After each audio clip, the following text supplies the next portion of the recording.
Amém? Nós vamos passar para o mestre Edson. Hoje nós vamos começar com a nossa primeira aula de homilética. Ok? Mestre Edson, por favor. Queria que você levantasse suas mãos para cá. Amém? Vamos abençoar a vida dele, mais do que já é. Vamos declarar sobre ele graça, para que ele possa ministrar essa aula para nós em nome de Jesus. Amém? Pai, nós te agradecemos pela vida do Edson. Te agradecemos pelo ofício mestral na vida dele. Que ele possa ter excelência, Senhor, como em tantas outras vezes ele já tem tido, mas que hoje ele possa ter dinamismo, mais, Senhor, mais excelência, para que ele possa, de uma maneira tremenda, entrar dentro da nossa alma e colocar os princípios, ó Deus, necessários para que possamos também ser excelentes. Que o Senhor unja de uma maneira sobrenatural nessa noite. É o que nós pedimos em nome de Jesus. Você crê? Diga amém. Graça e paz, meus amados. É um privilégio muito grande estar aqui. Eu agradeço imensamente ao convite do apóstolo Valmer. Muito obrigado pela confiança. Já é uma demonstração de extrema confiança ceder um púlpito, ainda mais ceder um púlpito para tentar passar alguma coisa sobre homilética. Vamos começar. Como vai estar na fanpage, você não precisa copiar, a não ser que algo te chame muita atenção do material, copie ou alguma coisa que te chamar a atenção do que eu falar, porque senão a gente acaba copiando o material inteiro e acaba perdendo os comentários sobre o material. Bom, como já fui apresentado, meu nome é Edson, eu sou mestre no Ministério Apostólico Libertos para Adorar. Além disso, na minha vida secular, eu sou professor de Química do Colégio Pedro II, sou graduado em Química, mestre em Química, doutorando em História das Ciências e por aí vai. Enfim, pula essa parte que isso não interessa nem um pouco. Pode passar aí, por favor. Vamos lá. Teremos 5 encontros, amados. O primeiro, que obviamente é hoje nós vamos bater um papo sobre conselhos que eu julgo ser importantes para que nós não cometamos erros e gafes que tantas pessoas os fazem. No segundo encontro, nós vamos falar sobre noções de hermenêutica. Hermenêutica é a arte da interpretação da palavra. Tem muita gente falando um monte de besteira aí porque não sabe interpretar a Bíblia. Então nós vamos falar algo bem prático mesmo, nada de seminário teológico, coisa do tipo, não. No terceiro encontro, nós vamos falar um pouco das partes de uma pregação e os tipos de pregação. E no quarto e no quinto encontro, nós vamos fazer algo bem prático mesmo, porque a maioria das pessoas tem 2 problemas na hora de pregar. Às vezes, Deus chama a atenção de um texto, ela olha para o texto e diz, o que eu vou tirar daqui? Ou, às vezes, ela tem uma ideia e não consegue basear biblicamente aquela ideia, não consegue desenvolver aquela ideia. Então, já trabalho para casa, já para o quarto e quinto encontro, que, se eu não me engano, serão daqui a 2 meses. Pega uma ideia, algo que Deus te chame a atenção, algum texto que você sente que pode virar uma pregação, e a gente vai discutir aqui. Nós vamos montar sermões a partir de textos, ideias e coisas assim do tipo. Baseado, claro, no terceiro encontro, que vamos falar das partes de uma pregação e de tipos de pregação. Próximo slide, por favor, só para descontrair. Esse aí é o rapaz que acabou de saber que ia pregar no domingo. E aí ele ficou assim, com essa cara bonita. É mais ou menos o que acontece com a maioria das pessoas. Aliás, fez-se uma pesquisa, eu estava lendo isso no livro de homilética, que o maior medo das pessoas é o medo de falar em público. Soma-se a isso o fato de pregar, e aí você sabe que a coisa desanda de vez. Mas próximo slide, por favor. Nós vamos ver um vídeo de como não se deve pregar. Só para a gente descontrair um pouquinho, Pode colocar? Tem o áudio desse vídeo aí, por favor? Preste atenção, talvez você já tenha até visto. Bota o áudio aí, por favor.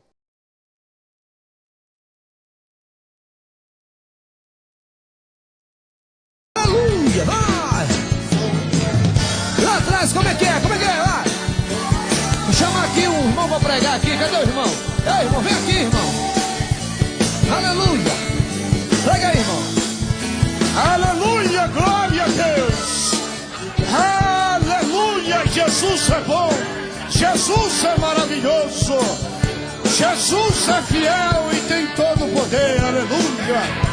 Nesta noite, eu vim aqui para pregar sobre o valente Davi. Mas eu vi os irmãos louvando este hino. Eu fiquei inspirado. Eu vou pregar sobre Daniel. Daniel era um homem valente. Daniel era um cabra macho. Daniel era um homem de fé. Daniel era um homem de perseverança. A Bíblia diz, eu não sei o que está escrito, mas Daniel era um grande homem de Deus. E, irmãos, você precisa de imitar a fé de Daniel. Todo mundo mandava ele soltar o cabo, mas ele não soltava não. Sabe por quê?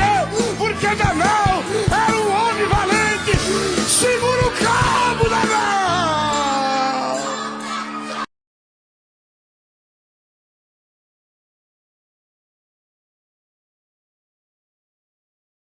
Você já tinha visto esse vídeo? Já? Você viu? O pessoal estava cantando lá aquele hino antigo, solta o cabo da nau, toma os remos nas mãos, e ele ficou inspirado. Ele disse que ia pregar sobre Davi, mas ele ficou inspirado. Agora ia pregar sobre Danau. Danau era um cabra valente. Pelo menos ele disse que não sabia onde estava a passagem sobre Danau. Mas ele mesmo assim ia pregar sobre Danau. Então, só para a gente descontrair, um vídeo de como não se deve pregar, por favor. Tá? Nunca pregue sobre Danau. Agora passa aí, por favor, vamos voltar para o... Preste atenção. Eu vou dividir essa aula de hoje em 2 momentos. Conselhos e pensamentos. Eu vou falar de alguns conselhos, e aí não precisa copiar os conselhos não, por favor. Esse material já vai estar na fanpage. Agora preste atenção. O primeiro conselho é: dependa do Espírito Santo. E aí, você pode dizer para mim: eu dependo do Espírito Santo, sim. Mas imagine que o apóstolo te chame hoje, quarta-feira, para pregar domingo. Quando que você prepara a mensagem? Quando que você prepara a mensagem? Quando? Ele te chamou para pregar hoje, agora. Quando que você prepara a mensagem? Tem gente que vai preparar a mensagem no domingo à tarde. E vai preparar da seguinte forma: Jesus, fala com o teu povo. O plano para tirar a vida de Jesus. Amados, ao contrário do que possa parecer, preparar uma mensagem de última hora não é depender do Espírito Santo, é preguiça. É preguiça. Então, se o apóstolo te chamou para pregar hoje, nós vamos falar disso. Você já deveria ter uma mensagem preparada. Ou pelo menos um esboço de uma mensagem na sua mente para você desenvolver de quarta a domingo. Mas você tem que desenvolver de quarta a domingo. Não podemos preparar a mensagem no último momento, ou às vezes a pessoa tem 1 mês para pregar, ou o líder de célula fala: você vai dar a palavra da célula na próxima quinta-feira. E a pessoa prepara a mensagem no dia, e diz que com isso depende do Espírito. Não, é preguiça. Isso não é dependência. Muito pelo contrário. Isso é demonstração de soberba. Porque a pessoa que é humilde, a pessoa que depende do Espírito, ela se coloca o máximo de tempo possível à disposição dele, e não durante 15 minutos para preparar uma mensagem. Segundo conselho é: conheça bem a Bíblia. No mínimo, conheça bem o texto ou o tema. Não preguemos sobre Danau. Mas, por favor, conheça bem a Bíblia. Conheça bem o texto. Se você não conhece bem o texto, não pregue sobre ele. Conta-se que Charles Haddon Spurgeon, o príncipe dos pregadores, lia o texto pelo menos 50 vezes antes de ministrar a palavra. E muitas vezes nós queremos ler o texto uma vez. Leia o texto 3, 4 vezes na versão que você gosta. Leia o texto, se você estiver pregando sobre alguma passagem do Evangelho, ou de algum Evangelho, leia nos outros Evangelhos para ver se há algum detalhe que aquele evangelista em questão deixou passar. Se for um texto difícil, por favor, vamos falar disso em hermenêutica, mas um texto difícil geralmente é explicado por um texto mais fácil. Use o texto mais fácil. Tem gente que gosta de pregar em cima de 1 Samuel 28. Você lembra de 1 Samuel 28? O que diz 1 Samuel 28? A consulta de Saul a pitonisa. E a pessoa gosta de pregar em cima daquilo. É um texto confuso, um texto que não é unanimidade entre os teólogos, e a chance de se falar uma heresia em cima daquilo é muito grande. Então pregue em cima de textos fáceis, textos simples. E o terceiro conselho, eu coloquei repetido, é estude, ore, jejue. Não necessariamente nessa ordem, mas faça isso continuamente. Estude, ore e jejue. Disse que a frase do mestre é o seguinte, de um mestre é o seguinte: estude como se tudo dependesse de você, e ore como se tudo dependesse de Deus. Tem gente que só ora e não estuda. Tem gente que só estuda e não ora. Tem que ter uma completude. Temos que ser completos. Por favor, pode passar. Tenha um plano sistemático de leitura da Bíblia. Isso tem a balde na internet. E aí, para provocar você, alguém sabe o tema de Naum? Pode falar. Alguém sabe o tema de Naum? Qual é o tema do livro de Naum? Eu não quero nenhum versículo não, quero o tema. Alguém sabe? Não? O profeta fala sobre a queda de Nínive. De Abacuque, alguém sabe? O tema de Abacuque.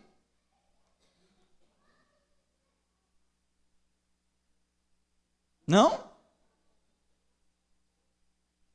Abacuque é um diálogo entre o profeta e Deus, porque Abacuque vê a corrupção no meio de Judá e pergunta ao Senhor como o Senhor,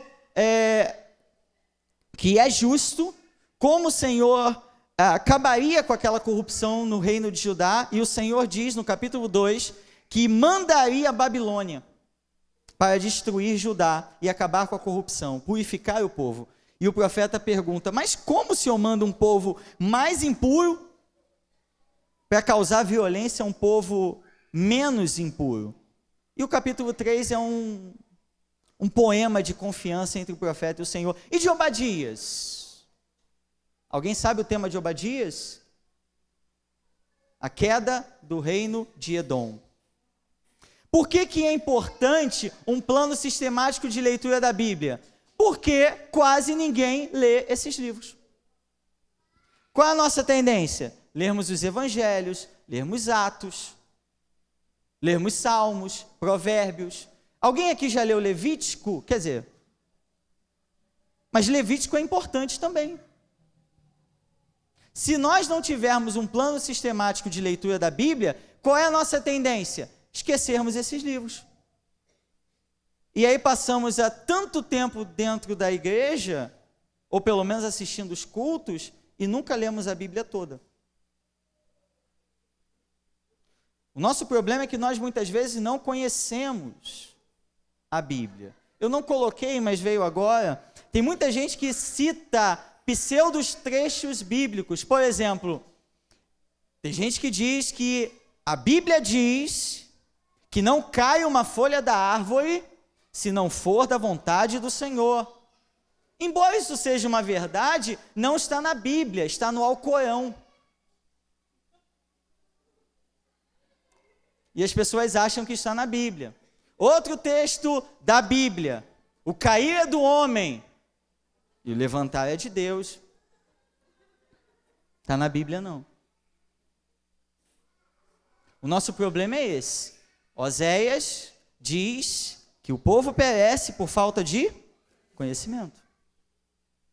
Tenha um bom material de apoio, uma Bíblia de estudo, comentários bíblicos, dicionários de grego e hebraico e usos e costumes nos tempos bíblicos. Por que isso? Porque a Bíblia não foi escrita para você. Paulo, quando escreveu a carta aos Gálatas, ele não estava pensando na gente. Na verdade, Paulo nem sabia que você ia existir. Paulo nem sabia que a igreja teria 2000 anos. A Bíblia foi escrita para um povo diferente, num tempo diferente, numa cultura totalmente diferente. Imagine que o Genival, meu amigo, ele passou o dia hoje lá no trabalho dele. E aí ele escreveu uma carta para o amigo dele, o amigo é o Joãozinho. O Joãozinho, a gente fez isso, fez aquilo outro. Embora eu viva no mesmo tempo que ele, na mesma cultura que ele, para entender plenamente aquela carta, eu preciso saber quem é o Joãozinho, quem ele faz, quem ele é, qual é a família dele. Eu preciso mergulhar no cotidiano do Genival para poder entender a carta que ele escreveu para o Joãozinho. É a mesma coisa que eu preciso fazer com a palavra. Por exemplo, eu preciso entrar na mente de Paulo e tentar responder as seguintes perguntas: para quem ele escreveu, quando ele escreveu, como ele escreveu, para que ele escreveu. Se você não responde essas perguntas, você não está estudando, você não está lendo, você está apenas na superficialidade. E a chance de extrairmos um sermão profundo, se a nossa leitura é rasa, é muito pouco. Quer ver um exemplo disso? Marcos, alguém sabe para quem o Evangelho de Marcos foi escrito? Alguém sabe? Para os romanos. Vem comigo em Marcos, por favor. Evangelho de Marcos, capítulo 10.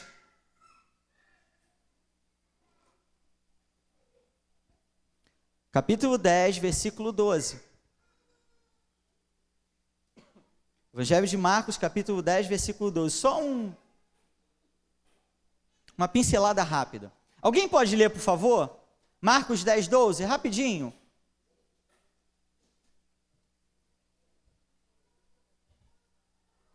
Marcos 10, 12.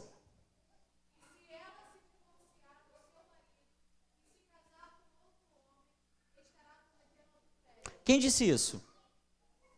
Quem disse isso? Quem disse isso? Jesus não disse isso.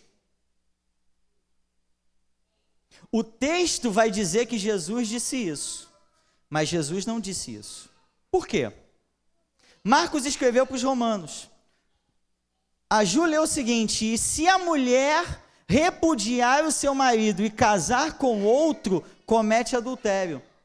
Jesus nunca disse isso, por quê? Porque na cultura judaica, o divórcio nunca partia da mulher, mas na lei romana, sim, o divórcio podia partir da mulher. Então Marcos, como está escrevendo para os romanos, ele se aproveita das palavras de Jesus que diz que se um homem repudiar a sua mulher e casar com outra, comete adultério, para espelhar essa lei. Então a gente precisa mergulhar no texto. Sexto conselho: pregação sem Bíblia produz movimento, nunca avivamento. Guarde isso. Eu tenho estudado sobre as pregações avivadas da palavra. Na minha concepção, a pregação mais avivada da Bíblia é a pregação de Jonas. Por quê? Porque Jonas pregou e 120 mil pessoas se converteram. Qual é a pregação de Jonas? Arrependei-vos, porque dentro de 40 dias Nínive vai ser destruída. Mas uma das pregações mais avivadas da Bíblia é a pregação de Pedro lá em Atos 2. E você sabe que o resultado dessa pregação foi que 3.000 pessoas se converteram. Tudo bem? Beleza? Tá comigo, né? Que bom. Essa pregação, ela é narrada em 23 versículos de Atos 2. Você sabe quantos versículos do Antigo Testamento ou do Primeiro Testamento Pedro cita? 11. De 23 versículos, quase a metade foi de citação da Bíblia que ele tinha. Então, desconfie de pregações em que o pregador passa 1 hora e não cita um versículo da Bíblia. Conta historinha, conta notícia, fala da Dilma, fala de blá blá blá, mas não fala de Bíblia. Pode produzir movimento, pode produzir reteté, mas não produz avivamento. E Deus tem nos chamado para sermos avivalistas. Amém? Pode passar. Abre, por favor, em Atos 2:37.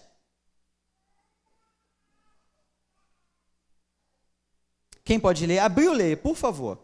Atos 2:37. Fica com vergonha, não. Atos 2:37.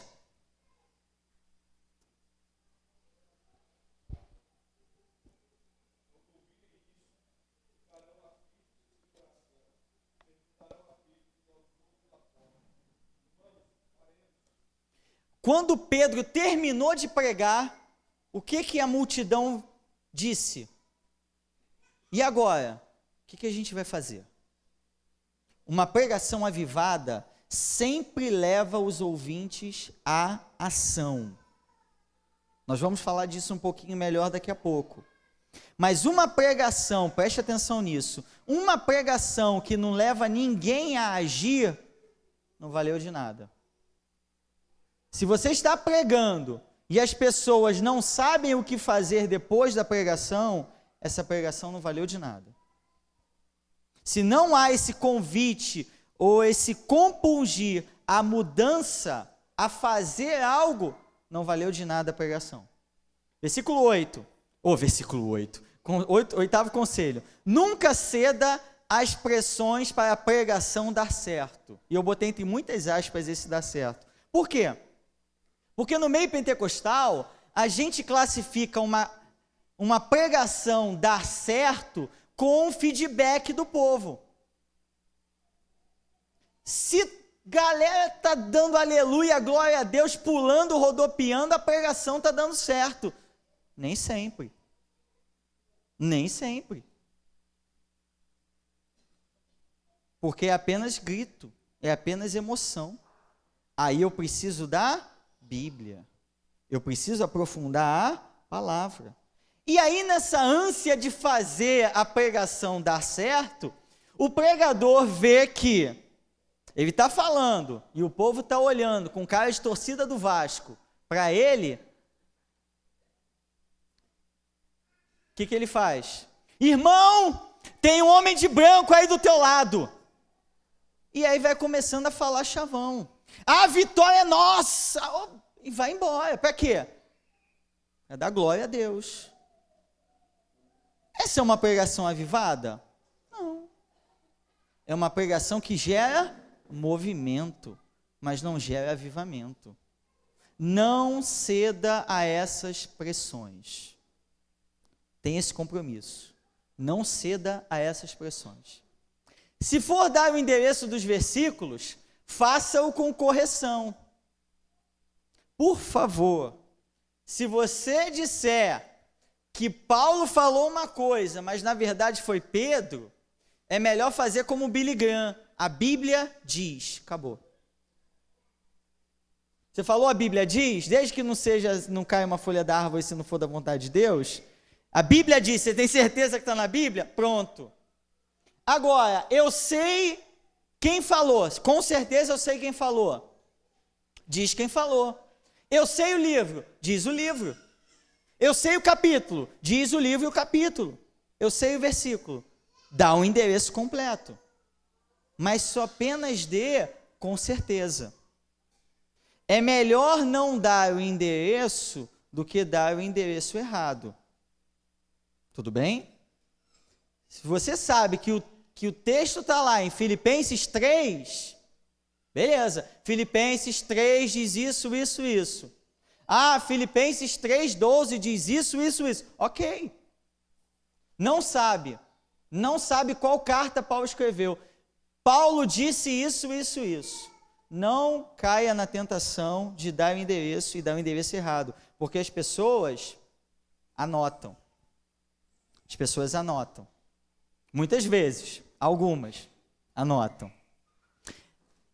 Uma dica: não mande as pessoas abrirem a Bíblia mais de 5 vezes durante uma mensagem.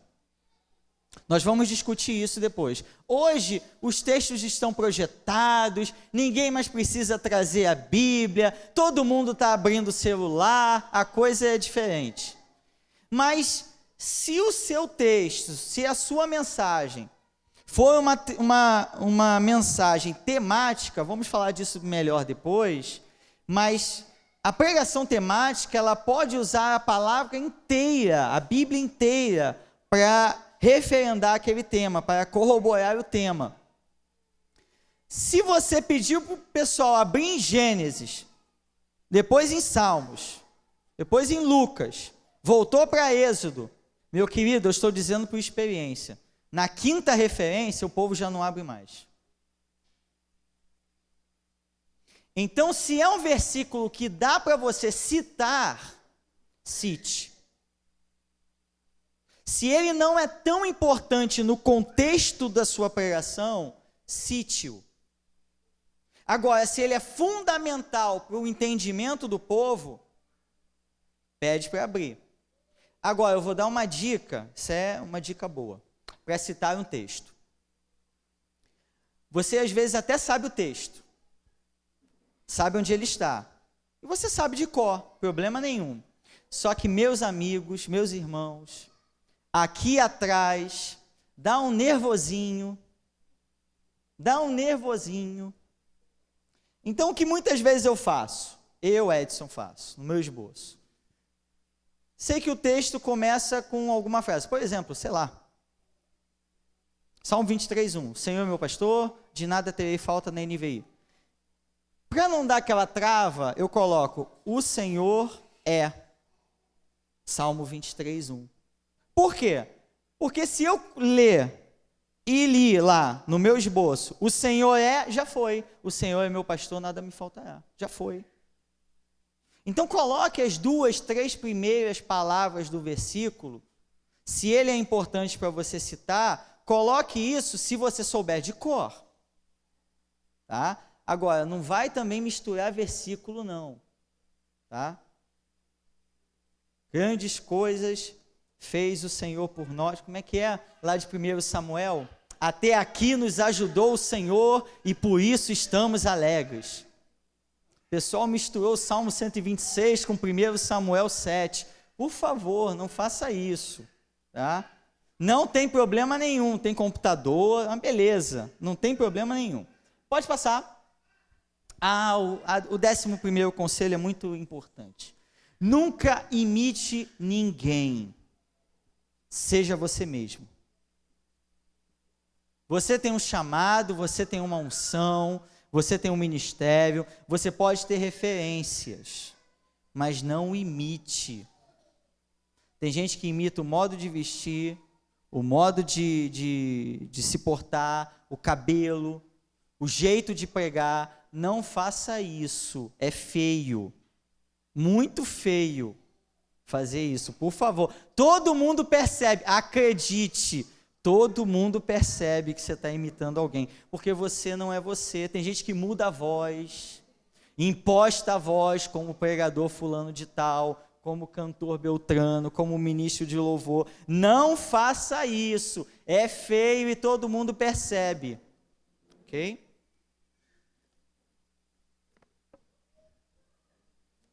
Não faça isso. Eu sei que você está pensando em alguém, mas não. Eu sei que você está pensando em alguém, mas não faça isso. É feio, é muito feio. Ai, ai, ai. 12. Prepare uma mensagem sempre com o pensamento no objetivo. Isso é muito importante. Quando você prepara uma mensagem, a primeira pergunta que você tem que responder é: o que eu quero, Onde eu quero chegar com essa mensagem? O que eu quero levar os meus ouvintes a? Tem mensagem que não tem objetivo nenhum. Você já ouviu esse tipo de mensagem? Que o cara fala 1 hora, vai falando e disse o quê? Nada. Qual convite à ação ele levou? O povo? Nenhum. Tem um objetivo. A primeira pergunta que você precisa responder é essa. 13, que complementa o 12. Seja específico no que você quer. Seja específico. Por exemplo, estava discutindo isso com um pastor lá da igreja.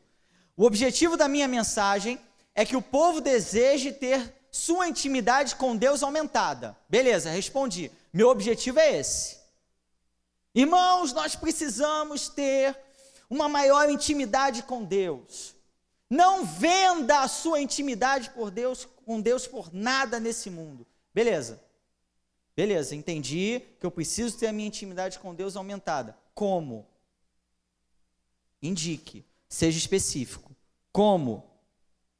Trocando o Facebook por palavra, trocando o WhatsApp por oração,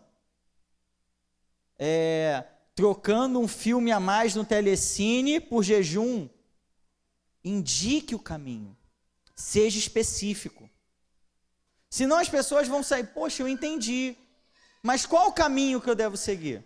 Onde eu devo chegar? Como eu devo fazer? Você precisa responder isso na sua mensagem. Vamos seguir. Aí esse 14 é importante. Cuidado com os aplausos. Nunca pregue em função deles. E é aqui que muito pregador tem errado. Começa no ministério e aí vem os aplausos. E aí vem, com licença, vem os tapinhas nas costas. E aí a pessoa adapta a mensagem aos tapinhas. Só que ele não sabe que a mesma multidão que dá tapinha, depois dá um tapão. Então é melhor obedecer a Deus do que ao homem. É melhor servir a Deus do que ao homem. John Bunyan, você conhece John Bunyan? Foi o autor do livro O Peregrino. Conta-se que John Bunyan estava pregando numa igreja e quando ele desceu do púlpito, foi se dirigir à saída da igreja, um irmão que estava ouvindo, disse o seguinte: o irmão pregou uma excelente mensagem. E ele disse: eu sei, o diabo acabou de me dizer quando eu desci do púlpito. 2 Timóteo, capítulo 4. Venha comigo, por favor. 2 Timóteo, capítulo 4. Eu sei que é tentador dizer a batalha não é vossa, diz o Senhor. Isso vai render aplausos, glórias a Deus, aleluias e coisas do tipo. Mas se não foi isso que Deus mandou falar, não fale. Não fale. Seu compromisso tem que ser com o Senhor. 2 Timóteo, capítulo 4, versículo 3 ao 5. Pode ler, por favor, alguém? Vamos lá?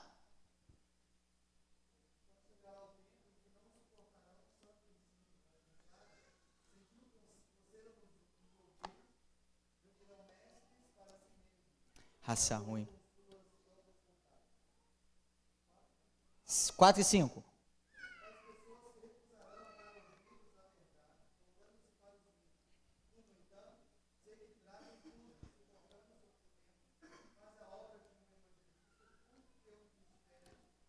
Isso, cumpre o teu ministério. Então Paulo está dizendo que nos últimos dias as pessoas se cercarão de mestres que pregarão o quê? Fábulas. As pessoas pregarão o que as pessoas quiserem ouvir. Raça ruim essa raça de mestre, né? Brincadeira não. Isso Paulo falou, acontece nos nossos dias, não acontece? Não acontece? Muito. Porque muitas vezes a gente sabe que se a pregação for de vitória, A venda de livros é maior, de CDs e DVDs de pregação, a oferta é maior, mas se deixar o povo tristinho, a oferta é baixinha. Ezequiel 2:5, por favor. Ezequiel 2:5.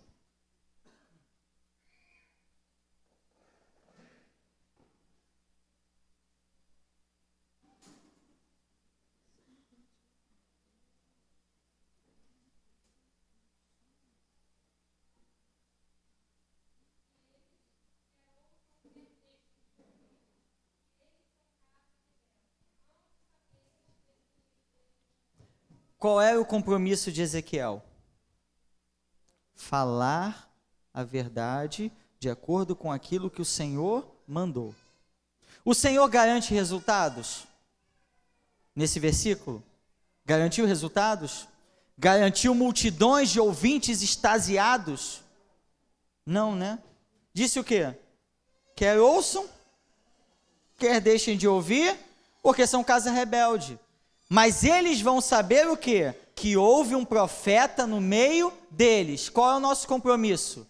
Sermos boca de Deus. Se vão ouvir, se vão deixar de ouvir, aí é cada um. Esse é o nosso compromisso, sermos boca de Deus. Então, por favor, nunca adapte o discurso ao gosto da multidão. Nunca faça isso. 15º. Observe as coisas mais simples. Elas dão boas mensagens. Mateus capítulo 6, versículo 26.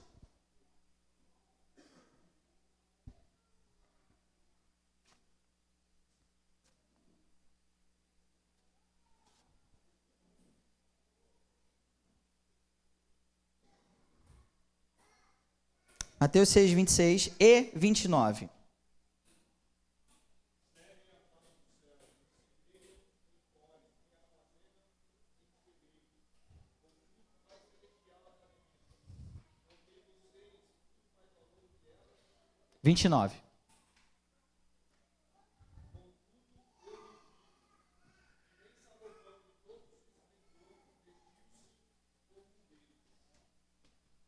Jesus está falando o que no versículo 26? Observe as aves dos céus. No versículo 29 ele está dizendo, observe os lírios do campo. Muitas vezes a gente quer o start ou insight de uma mensagem na aparição de um anjo. O anjo apareceu e pronto.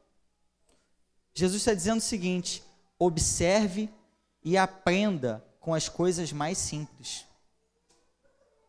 Uma vez eu estava no churrasco da família da minha esposa, preste atenção nisso, e sabe, depois do churrasco, 4 da tarde, você já comeu demais, está triste? Sabe aquela coisa que ele pensa, você fica triste, olhando para o nada?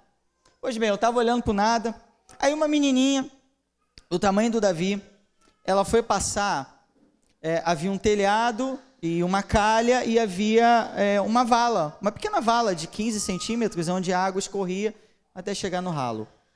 E eu nem tinha percebido aquela vala, aquela valeta. Só que aquela menininha, eu a observando, aquela menininha, amados, ela foi atravessar a valeta. Quando ela foi atravessar com aquela perninha dela, ela fez assim, se desequilibrou e caiu. E sabe o que o Espírito Santo falou comigo? Os maiores problemas da sua vida podem ser abismos, mas para mim são apenas valetas.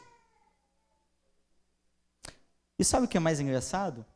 Você sabe o que aquela menina fez quando caiu no chão e começou a chorar? Ela olhou para o alto e viu o pai dela. E fez a única coisa que um filho pode fazer.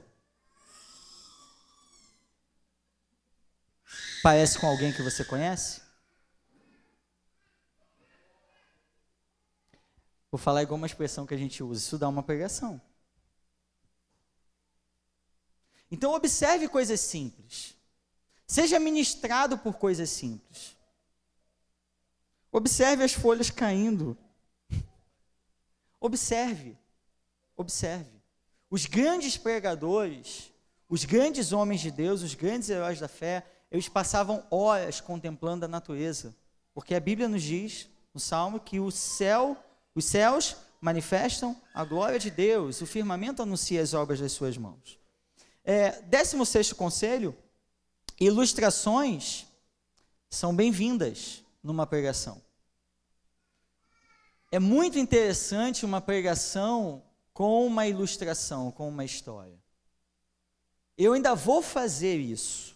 Deus quiser, Deus vai me conceder. De começar uma mensagem com uma ilustração na introdução, não terminar a ilustração e só terminar na conclusão. Amados, eu garanto com isso que todo mundo fique atento a 1 hora de pregação. Por quê? Porque todo mundo gosta de uma história. Todo mundo gosta de uma história. E aí eu indiquei, há livros específicos de ilustrações. E eu coloquei um autor que eu gosto muito, o Brennan Manning, especialmente o seu livro O Evangelho Maltrapilho, ele tem muitas ilustrações boas. Mas tem uma ilustração muito legal no seu livro O Impostor que Vive em Mim, que fala sobre oração. A ilustração é a seguinte: conta-se que um homem estava já acamado no seu leito de morte, quando na sua cidade e na sua igreja houve uma mudança de pastor. E chegou um pastor novo.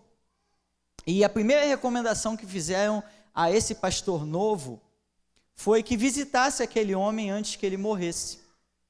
E ele imediatamente foi visitá-lo, e quando ele chegou à casa daquele senhor, ele observou no quarto, ao lado da cama, uma cadeira.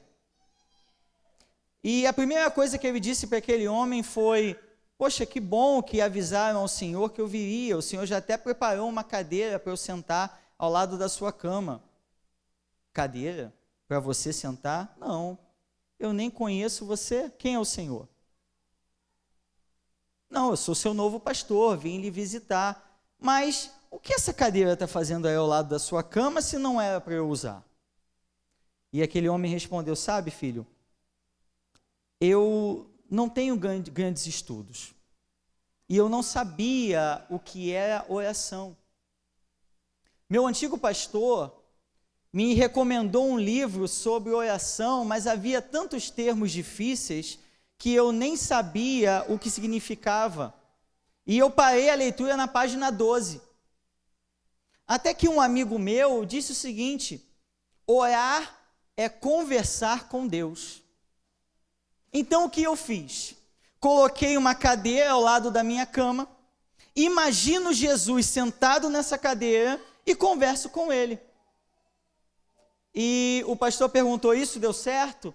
E ele falou: eu oro 2 horas por dia, todos os dias. E aquele homem envergonhado voltou para sua casa, deixou aquele senhor.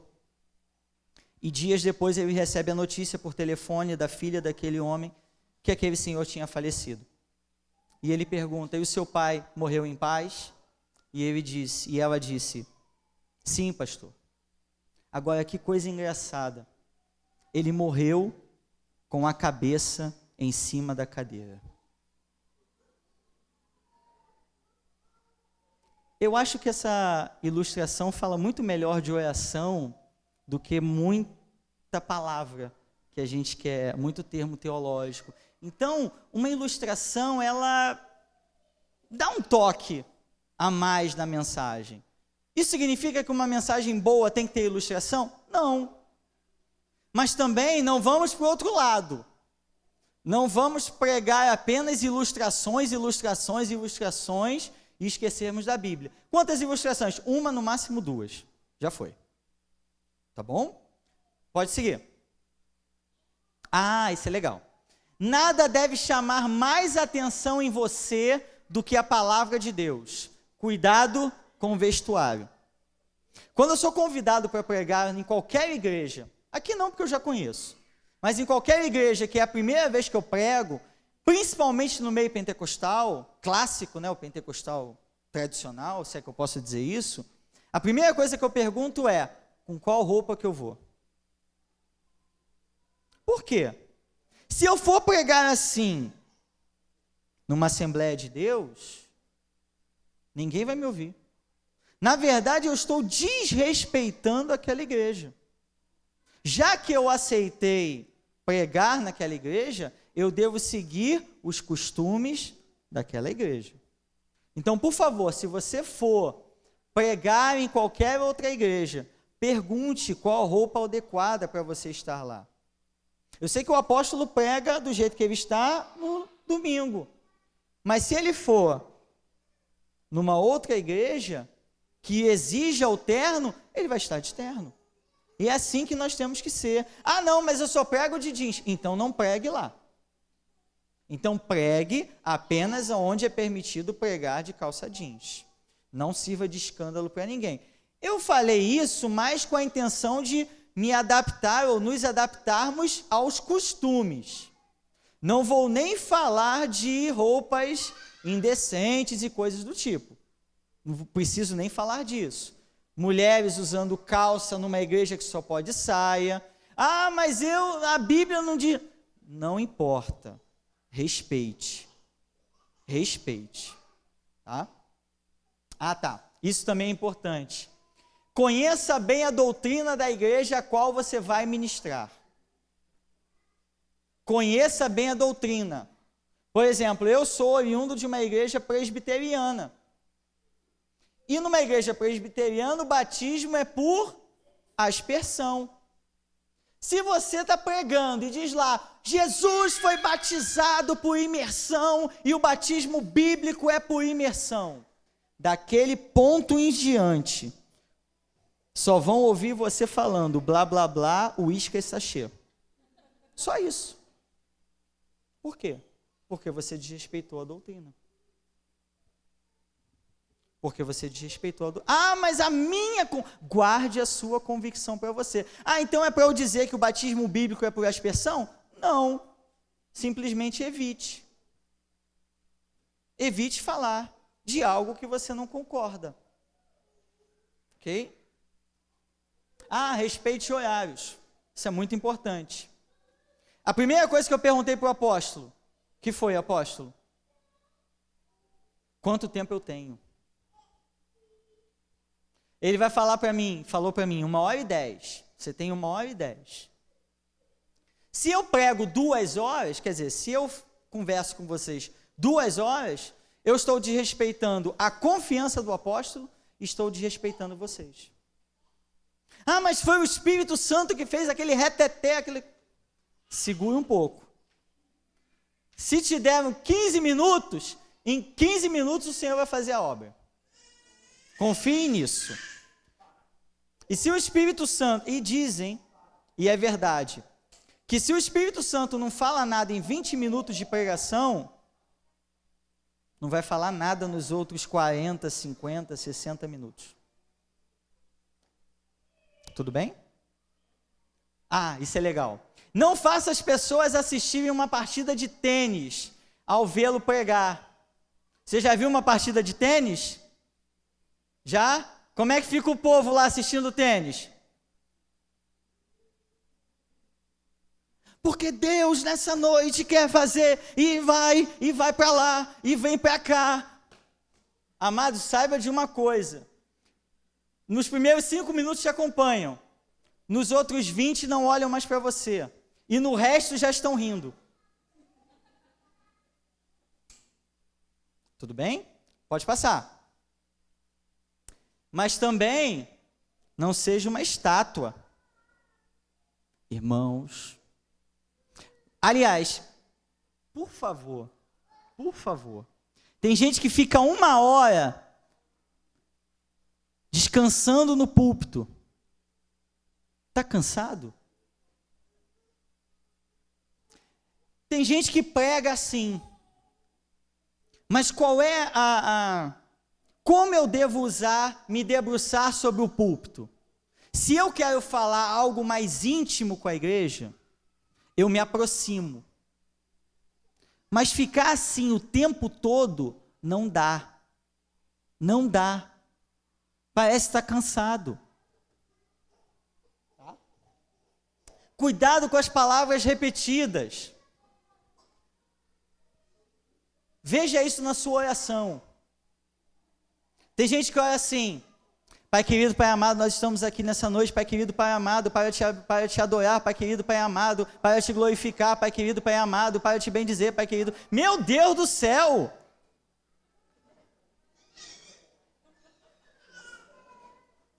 Tá? Cuidado com isso. Já pensou? Oi, Daiane. Tudo bem, Daiane? Como é que você está, Daiane? E o Marcelo, Daiane? Meu Deus do céu! Não estou dizendo isso por causa de Deus, não. Deus perdoa muita coisa. Eu estou falando por causa do povo. Mas no caso específico da pregação, tem aquela palavra-chave, né? Aleluia, irmãos! Deus está aqui, aleluia, glória a Deus, aleluia. E nessa noite, aleluia, Deus vai fazer maravilhas, aleluia. Já cansou você. Já te cansou. E tem gente que fica 1 hora falando aleluia. É uma frase aleluia, uma frase aleluia. Posso te dar um conselho? Eu sei que orar no púlpito ou em público é um tanto quanto diferente que a oração que você faz lá no quarto, né? Por favor, por falar em oração, não muda a voz quando ora aqui não.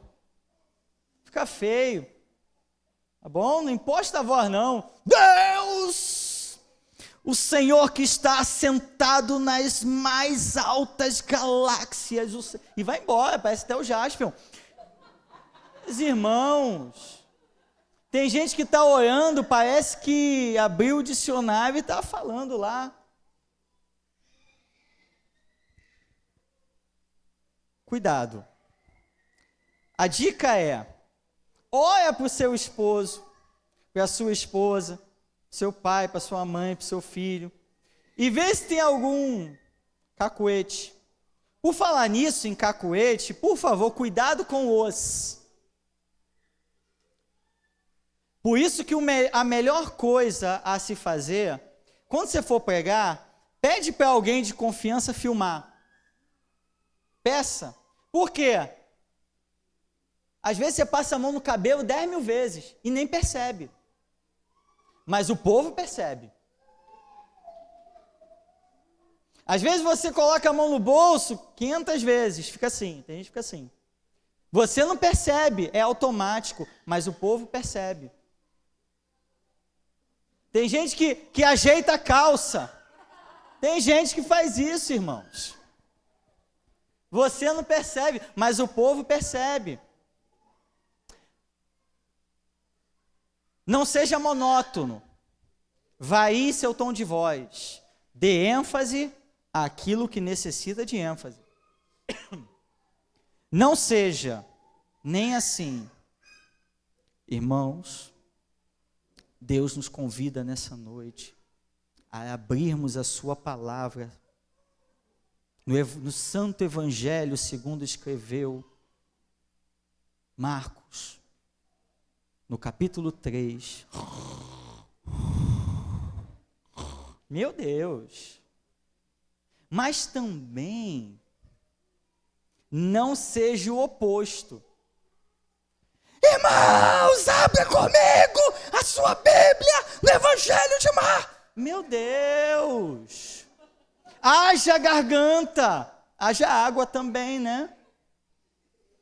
É a mesma coisa. Meus amados, pregação é como abrir um presente, sem ansiedade, é claro. Imagine que você tem um laço muito bonito que você não quer destruir. Eu sei que as crianças não fazem isso. Abra com cuidado. Abra. A pregação, ela tem que ter picos. Subiu, desceu. Subiu, desceu. Tanto na imposição, quanto no gestual. Aquilo que é importante tem que ser falado de forma importante. Você não pode ser monótono. O que é ser monótono? Monotom. Você não pode ter o mesmo tom o tempo todo. E lembremos-nos que nós estamos falando a verdade. Você já viu alguém discursando uma mentira, mas pelo que ele falou as pessoas se convencem que é verdade?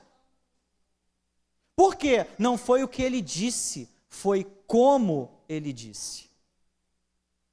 E amados, nós estamos falando a verdade. Nada deve ser mais dito com convicção do que a verdade. Você viu que a ênfase que eu dei naquilo que eu estou te chamando a atenção, o meu tom de voz mudou? Eu não gritei, mas isso faz com que o discurso atraia o povo. Tá? Cuidado com o olhar. De que olhar eu estou falando? Todos. O olhar denuncia tudo. Por exemplo, imagine que eu esteja pregando assim. Irmãos, nessa noite Deus vai fazer maravilhas no nosso meio, porque o Senhor quer mudar a nossa sorte, o Senhor quer mudar a sua vida. Eu estou olhando para onde? O chão. Isso mostra o quê? Nervosismo, insegurança. Tem gente que olha ali, ó, para aquele negocinho ali também. Irmãos, Deus nessa noite quer mudar, eu não quero olhar para ninguém. Deus nessa noite quer mudar. Meus amados. Tem gente que também, cuidado com o olhar, em qual sentido? Cuidado com para quem você olha, no momento que você olha. Por exemplo, se eu falar aqui para a Daiane, falar para o apóstolo, não, o apóstolo está lá. Se eu falar aqui para a Daiane, a Bíblia diz que venerado entre todos seja o leito sem mácula, irmãos. O que ela vai pensar? Tudo bem? Vou dar uma dica. Se você estiver nervoso para falar, procure pessoas-chave no meio da multidão. Geralmente seu pai, sua mãe, seu marido, sua esposa.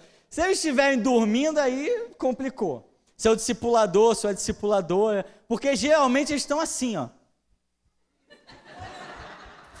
Isso dá um ânimo, dá ânimo.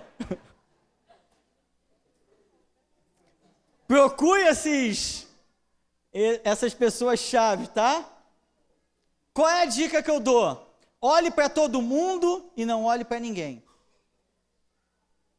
Eu estou olhando aqui, ó, no horizonte. Estou olhando no horizonte, mas não estou focando em ninguém. Não estou focando em ninguém. Com isso, você pode dizer que venerado seja entre vós o leito sem mácula e ninguém se escandalizar com isso. Tá bom? Cuidado com o olhar.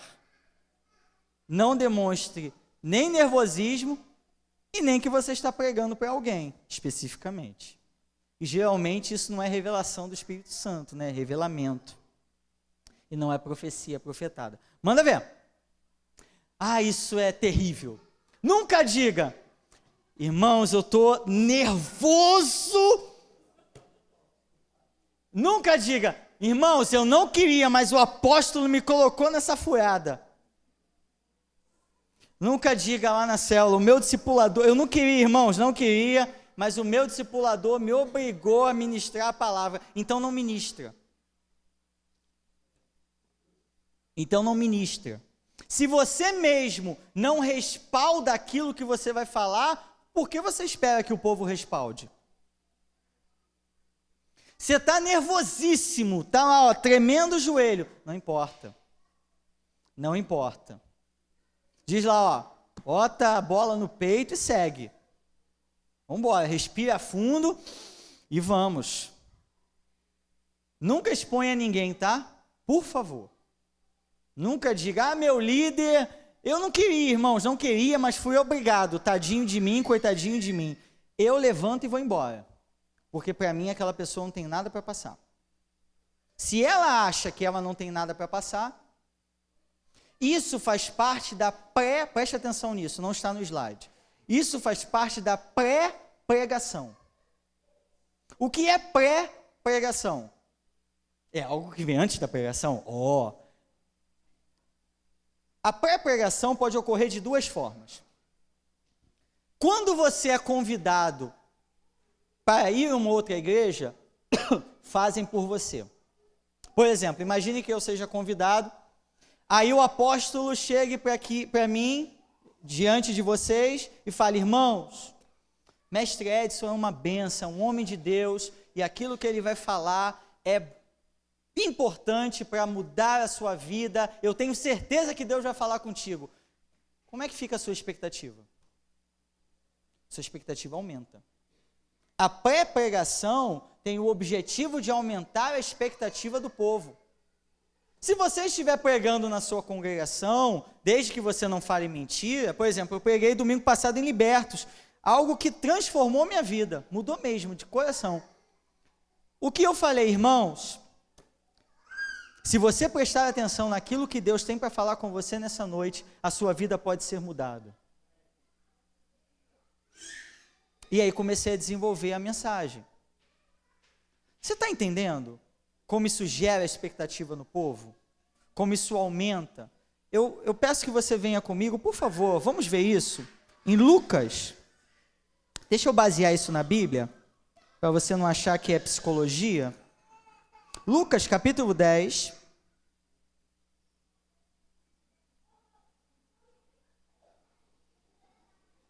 Do versículo 8 ao versículo 12. Lucas 10. Ai, meu Deus. O tempo já está indo.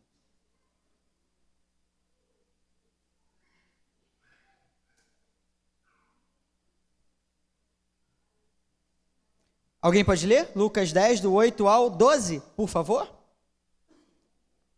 Rapidinho.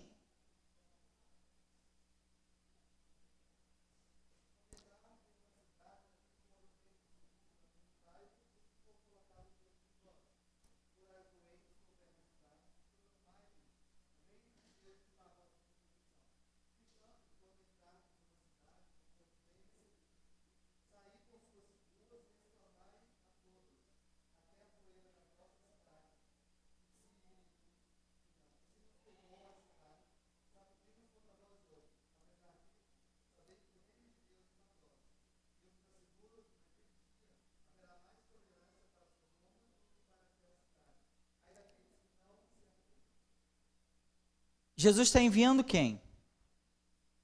Olha no texto, em cima do versículo 1, tem um título. Os 70. Jesus está citando duas circunstâncias diferentes. A primeira, se vocês forem à cidade e lá vos receberem, o que vocês devem fazer? Comer de tudo que for posto e fazer o quê? Curar os enfermos. Pregar o reino de Deus. Se você sair dessa cidade e for para outra cidade, e lá não vos receberem, o que vocês têm que fazer? Sacudir o pó dos pés. Espera aí. O mesmo envio, as mesmas pessoas, a mesma unção. Por que os resultados foram completamente diferentes? Porque o receptor da palavra foi diferente. A expectativa em receber a palavra foi diferente. Você está entendendo isso? Então, muitas vezes nós nos colocamos na posição de julgador da homilética alheia, dizendo: não gostei da mensagem de hoje, Deus não falou comigo. Deus não falou com você, ou você que fechou os ouvidos para não ouvir a voz de Deus? O que na maioria das vezes acontece. 26. Se for citar alguém, cite. Por mais redundante que possa parecer ser, não é. Talvez você tenha, talvez você tenha ouvido ou visto no YouTube uma mensagem show de bola. E aí você queria tanto pregar aquela mensagem, e aí você chega no púlpito e fala assim: apóstolo, o Senhor me deu uma palavra poderosa para domingo. Meu irmão, isso é plágio. E bem pecado. Bem pecado. Seja humilde e fale: irmãos, eu estava vendo nessa semana uma mensagem do pastor fulano de tal, e Deus falou comigo, e eu entendo que é de Deus, que essa mensagem seja pregada para os irmãos nessa noite, e começa. Não é vergonha nenhuma, não é demérito nenhum fazer isso. Isso também é muito importante. Nunca use o púlpito para dar recado. Por favor, A Bíblia diz que eu tenho que resolver algo com meu irmão indo até ele e não indo até o púlpito. Tá bom? Não mudemos a palavra. E, importantíssimo, cuidado com o português. Eu vou trazer uma listinha para vocês de coisas que nós falamos errado. Seja, esteja e coisas assim do tipo. Tá? E tem muitas outras coisas que nós falamos errado.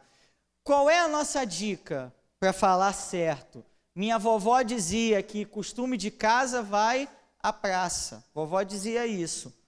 Fale o português corretamente o tempo todo. E aí, se eu falo um monte de gírias, e aí chego no púlpito, quero impostar a voz e falar formalmente, isso não vai parecer comigo, vai parecer artificial, tá bom? Mais um clique aí. Ah, isso é muito legal. Abre comigo em Atos 2,14, por favor. Já estou terminando, tá? Viu? Terminar 10 horas direitinho. Comecei 8h50.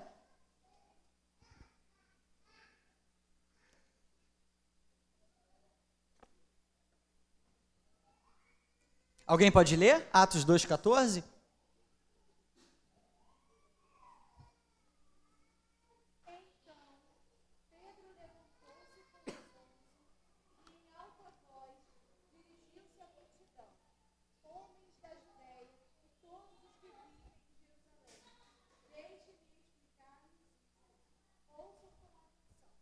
Beleza. Quem falou? Quem falou? Pedro. Mas ele falou sozinho? Ele falou com quem? Com os 11. Então, eu imagino que Pedro estava falando e os 11 do lado dele, é isso aí. É isso mesmo. O que ele falou é verdade. Aí vem a pergunta: quem está com você quando você prega? Será que você está pregando e sua esposa está aqui do seu lado falando? É verdade. O que ele está falando é verdade. Será que o seu discipulador está falando isso? Não, é verdade. Ou a pessoa está falando sim no púlpito e a esposa está lá, não. 1000 vezes não. Isso é muito importante e muito sério. Quem está pregando com você quando você prega? Quem está lá? Não, é verdade, é isso mesmo. Seu filho, sua filha, sua esposa, seu marido, seu discipulador, seu líder. Quem está pregando com você? 2. Não se prepare para pregar como um pugilista o faz para lutar. Viva preparado. O que o pugilista faz? Ele treina muito pouco, muito antes de uma competição. Mas quando ele tem uma luta, 3 meses antes, ele intensifica a preparação. Quando eu comecei falando com vocês, eu perguntei, se o apóstolo te chamasse para pregar hoje, o que você faria? Muita gente que não ora, que não jejua e que não lê a Bíblia, de hoje até domingo seria o mais santo. Pregaria, oraria, leria a palavra, jejuaria, evitaria pecar de todo custo, a todo custo. Só que isso, meus amados, é religiosidade. Quer ver também outra ocasião muito boa para a gente ser religioso? Encontro com Deus. Encontro com Deus, o povo vira santo. Acontece com a gente lá também. Pecador é pecador em tudo quanto é lugar. Acontece lá com a gente também. A pessoa não ora, não jejua, não lê a palavra, não estuda, não faz nada. Basta o apóstolo anunciar encontro com Deus, eu tenho que trabalhar. Afinal de contas, como é que vai ficar minha posição se eu não trabalhar no encontro com Deus? Vão achar que eu estou em pecado. Então a pessoa se consagra. Afinal de contas, ela tem medo que lá na libertação o capeta, quem és tu? Quem és tu? Conheço Jesus, sei quem é Paulo e você. É por aí. É por aí. A gente é religioso, né? A gente é muito religioso. Se o apóstolo te chamar hoje para pregar, você teria que pregar hoje. Hoje. Você teria que ter uma palavra pronta hoje. Sabe por quê? Porque quando você abre a Bíblia, Deus tem que falar com você. Um crente que não tem uma palavra, é um crente que não está lendo a Bíblia. É um crente que não está em comunhão com Deus. E que história é essa de conectar, desconectar, conectar, desconectar, conectar, desconectar? Pregar é a arte de preparar e entregar um sermão, um pregador. Pode passar. É o último slide. Isso, olha que interessante. O homem faz o pregador. Deus deve fazer o homem. O mensageiro é, se possível, mais que a mensagem. O homem todo jaz atrás do sermão. Preste atenção nisso. O sermão é poderoso porque o homem é poderoso. O sermão é santo porque o homem é santo. O sermão está cheio de unção porque o homem está cheio de unção. Homens mortos tiram de si sermões mortos, e sermões mortos matam. A pregação é apenas uma voz, a voz silencia, o tema é esquecido, o sermão é apagado da memória, no entanto o pregador vive. Se nós não formos aquilo que pregamos, de nada vai adiantar. Não adianta nada. É farisaísmo, é religiosidade, e avivamento não vem com isso não. Se num púlpito eu digo, irmãos, nós precisamos ler a palavra, e se eu não leio, eu sou um hipócrita. Se eu digo, irmãos, precisamos orar, irmãos, devemos tratar a nossa esposa assim, assim, assim, e minha esposa, ai meu Deus, por que ele não me trata assim? É um hipócrita. É melhor ficar quieto e mudar de vida. Amém? Alguém tem alguma dúvida? Pergunta? Colocação? Alguém quer perguntar alguma coisa? Pode falar, Érica. Calma aí. Graças e paz. Durante a pregação, você preparou todo aquele sermão, você ouviu o Senhor, preparou, escreveu, fez todas as coisas certas para poder estar ministrando. Durante a ministração, é possível Deus mudar aquela ministração, todo aquele sermão, ou um pedaço, passar algo para você? É possível, é provável, aliás, é até bom que algo seja acrescentado. Você não vai seguir aquela coisa, é um norte. É um norte. A gente vai falar um pouquinho disso. Agora, eu não sei quanto ao apóstolo e aos irmãos. Mudar completamente o sermão, olha, amados, eu já preguei algumas centenas de vezes. Completamente o sermão, isso aconteceu comigo uma vez. Uma vez. Na verdade, Érica, eu não sei, já aconteceu isso contigo, apóstolo? Mudar completamente o sermão na hora? Você prepara e muda contigo na hora? Outra palavra que já tinha. Na verdade, posso te falar? Eu tenho aqui, um esboço no meu computador. E eu digo assim, irmãos, Deus mudou a palavra na hora. Agora o azeite é fresco. Eu não pareço só um pouquinho mais espiritual? Só um pouquinho? Tá? Respondi? Mais alguma coisa? Problemas? Dúvidas? Choro, dor, lamentação? Não? Problemas? Beleza. Obrigado, gente. Deus abençoe vocês.